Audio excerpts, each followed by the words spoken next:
This is a side yard of our house, and it was all grass, and I've been trying to turn it into a pocket prairie for pollinators, but it has been slow going because I've been trying to do it all from seed by myself. But now I've enlisted the help from My Home Park. I have tried to grow natives from seed and found that it requires a lot of patience, which I'm not good at, and they're just really slow going. So to be able to see an impact right away, it's huge, because with growing from seed, it's just not hitting that satisfaction. Yeah, right? It's not giving me the satisfaction. I was able to work with a designer to create a custom plan perfect for my space.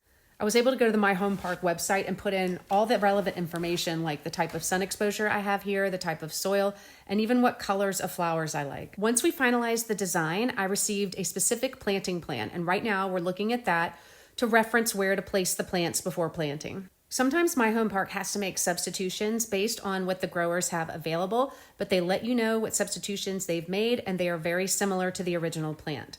Once we have all the plants laid out according to the planting plan, we are ready to get started. The plants arrived in awesome condition, and they look really healthy and happy. And it doesn't have to be perfect. We decided to make a couple minor adjustments as we went. Once we got all the plants situated exactly where we wanted them, it was time to start planting. We made sure to tease the root balls a little bit as we were planting them, and the holes we dug were just big enough to fit the plants in.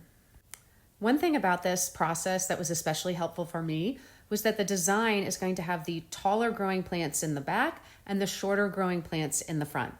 That part of landscape design has always been super hard for me, and when I'm direct sowing a seed mix in the front of the pocket prairie, you don't know where the tall plants are going to land and where the short plants are going to land, so it can kind of be a little bit of a hot mess. We did it! We did it! This is...